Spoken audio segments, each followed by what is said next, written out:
from the Pulse of New Hampshire studios, streaming online at thepulsenh.com. The man who's been called the voice of Live Free or Die New Hampshire. It's Jack Heath.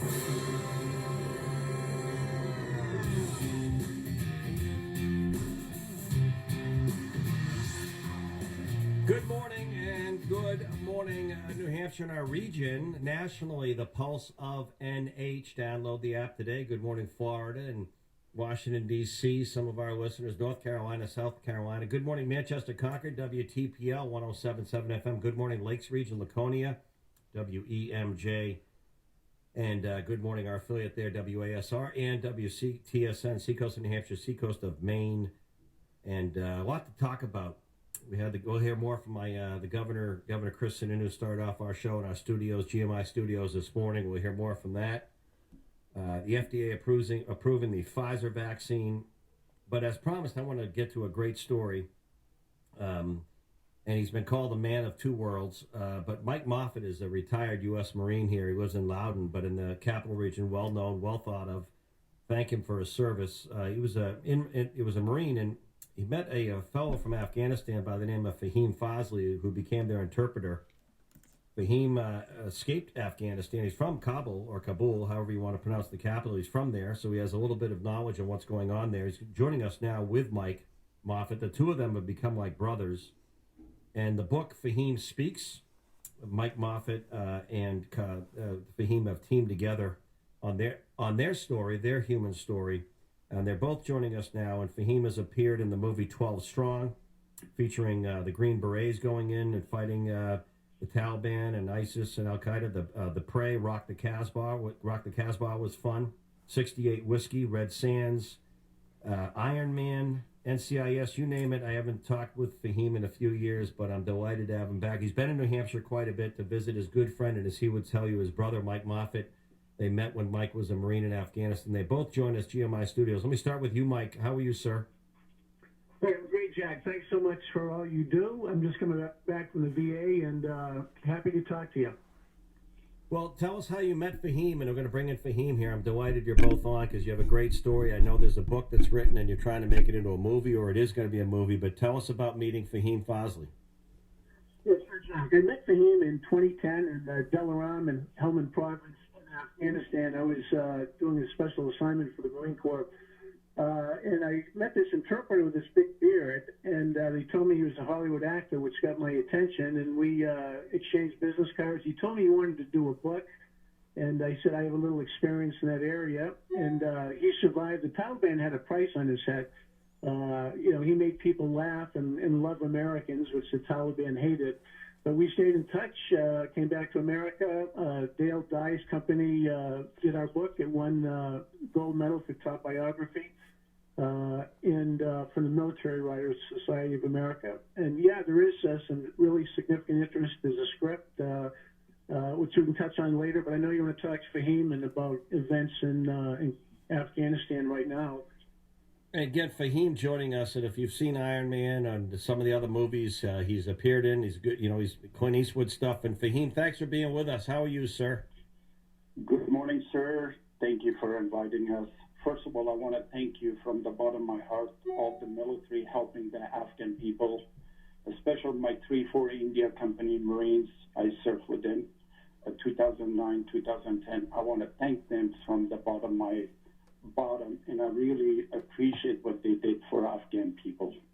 Fahim, it must be, I can't imagine you're going to share with us what it's like to watch this, but people don't know this. You went back into Afghanistan, where you're from, to serve in harm's way in downrange with Marines as an interpreter to help the people of Afghanistan to fight the rigid rule, the Taliban. There was a bounty on your head to do this.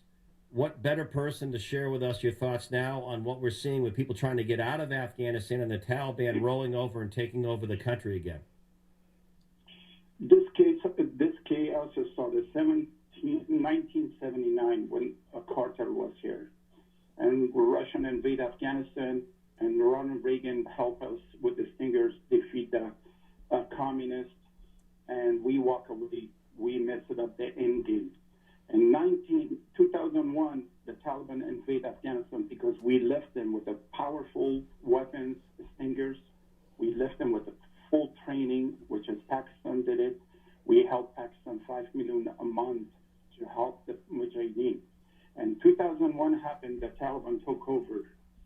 We defeat them in 2001, 2002, and we didn't finish the war, and we messed it up the end game again.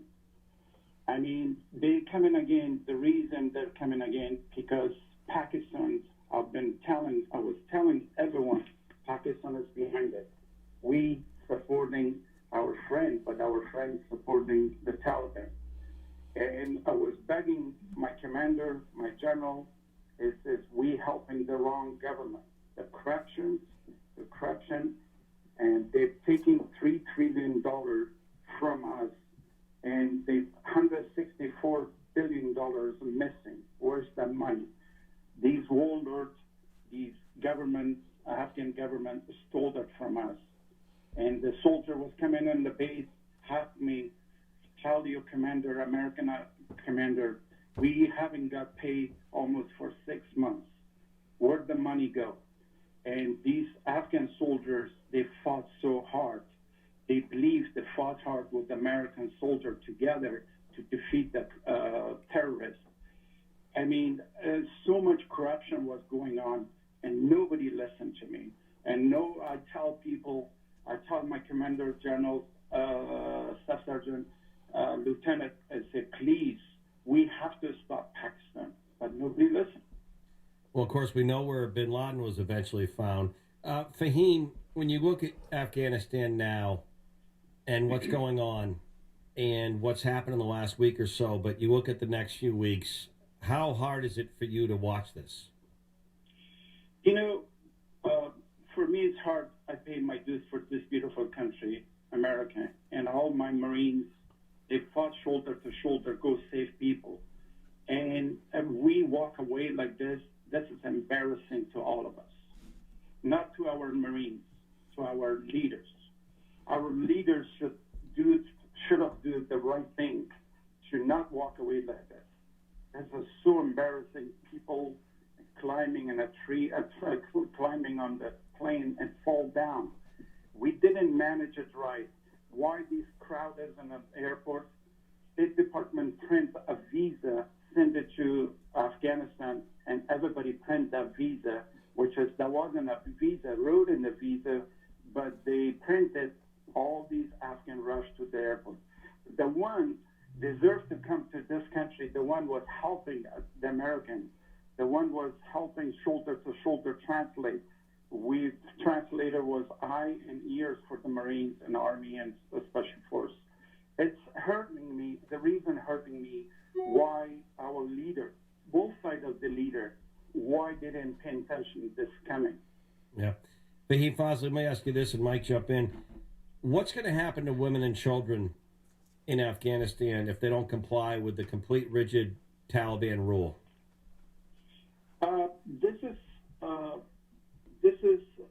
I think the Taliban is not the same Taliban 20 years ago. Right now, I'm hoping that Taliban do the right thing.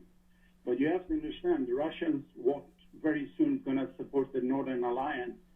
This war that's the beginning of the war, round 3. Round 3 is going to start very soon in 2 weeks, in 3 weeks. Taliban's going to get busy with Northern Alliance, and the Russians coming from the north helping the Masood son. He's ready to fight. And the woman's right, your children's right. I'm crossing my finger. Taliban's not going to do the same mistake they did it before. Okay, but they have to understand, the corruption is a stop. Stealing is a stop. Everything is stop. I'm not favored for them, but we need somebody strong and powerful right. to come over there to stop this corruption. This corruption has to stop. But that's at the beginning of round 3. You're listening to Fahim Fazli, Mike Moffett. There's a great story. Fahim speaks. Fahim is from Afghanistan, from the capital. Fahim, real quickly, what about those intending to take advantage of a chaotic situation, inflicting more chaos, like the Islamic State, Al-Qaeda? How worried should we be about that? Of course we have to worry about this. Al-Qaeda is always, ISIS always wanted, ISIS, they hate Taliban. Taliban, they come in over there with the open mind right now. And ISIS is waiting, and Pakistan is behind it. They're going to take over Afghanistan. It's going to be chaos. That's the beginning of strong trait. Mike Moffett, weigh in on your friend here. You've probably been sharing communications in the last week or so. And again, the book and the movie and your story as a Marine and having Fahim as an interpreter and going back as an actor. How many people, Mike Moffett, you look back in time, you hear about different sporting greats or movie actors who served in the war, but how many people already had it good, already had the life in California, but wanted to go back in and help Marines? That's part of what makes Fahim special, correct? It sure is, Jack. And one of the unique things about Fahim is that he is one of the only, maybe the only, Screen Actors Guild SAG actor to put a uniform on and go into harm's way after 9/11. Of course, you go back to World War II, and everybody from Jimmy Stewart to Clark Gable, you name it, was in the war. The sports people, Ted Williams, as you know. But now, post 9/11, it's rare, and Fahim is might be one of a kind, which is why his story is so special. And the other thing I just want to say is the Marines that we worked with in Helmand Province were unbelievable, and what they did in places like Sangin and Lasker-Gard, Nowzat, Marja, Dalaram, where I met Fahim, securing these places. You mentioned women and children, or women in particular, giving them a chance to be freer and to go to school. Amazing work done by the Marines, and I'm sure the Army in Kandahar and elsewhere. And so, yes, it hurts to know that some of these efforts may seem to be for naught, but I want to think that there's some residual goodwill and lessons, and some of the good energy that we left there will pay off down the road. I gotta believe. Mike Moffett, best website people can check out the book, the project, or information on your book? The book, FahimSpeaks.com. Yes, FahimSpeaks.com has been up there for quite a while. And on the movie piece, but I know there's some interest in that. Again, real quick, and Fahim can add to that. But there's a guy named Lance Micheal, you may know, Jack, and he's a 30-year producer out there, and we have a script that we're very proud of, and he's looked at it and sees the wonderful potential in it, and so we're in the early stages with an outfit called LA Media Fund, a guy named Simon Horseman.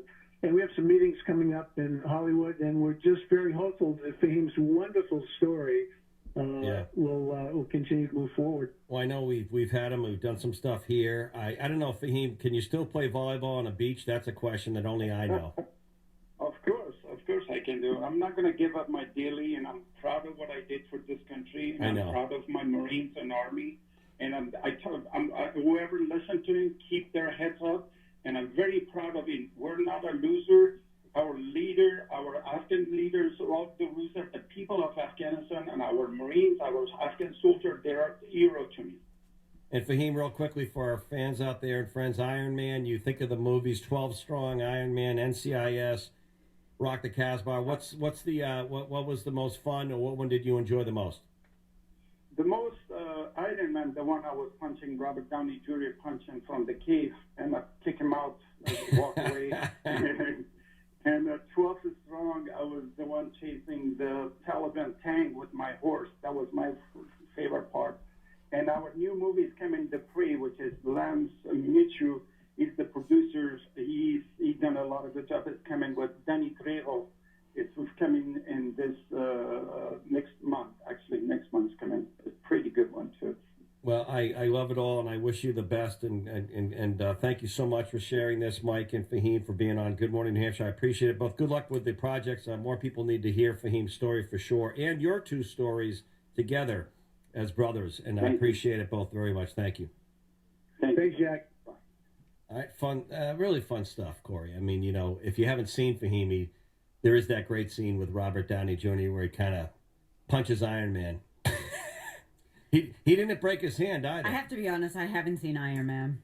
Well, but that's now on my list. Well, he's rocked the Casbah. He's done some fun stuff, and he's got a great way. But what's so neat, what I love, is once he got out of Afghanistan and came here, and he's already had a couple of movies under his belt. Had the place on the beach, picture your California life like Laguna Beach. He has a place right on the beach, right, watching the sunsets. And volleyball, I teased him because I've got to know him years ago, and he's a fitness nut. So plays volleyball for like 2 or 3 hours every morning, working out on the beach with a group of friends. So he's got that life. Can you imagine leaving that life, going back into Afghanistan in that turmoil, wanting to serve with the United States Marines to point out what his job was? Corey, what his real job was, I'll tell you, was pointing out the bad guys. Because what the bad part of the parts of the Taliban, or the ones that were more extreme, is they'd go into a peaceful village, right? And they would assimilate. And the languages were so complex and thousands of years old that Fahim would be the interpreter to talk to the tribal elders of that village, and then go to the Marines and say, the person over there is the intruder. He's not one of them. And they're over there up into that range. There's a group of militants, and he would risk his life to do that. That's unbelievable. For the Marines, and protect the Marines from getting blown up or ambushed. And he did that. So it's a wonderful story. I hope it gets out. All right, we're going to take a break there. Jack Heath, Corey Isles on the board. And when we come back, we'll recap some of the news Corey has with the FDA Pfizer press conference later today, and a little bit around the corner. Governor Chris Sununu live on Good Morning New Hampshire. Back after this.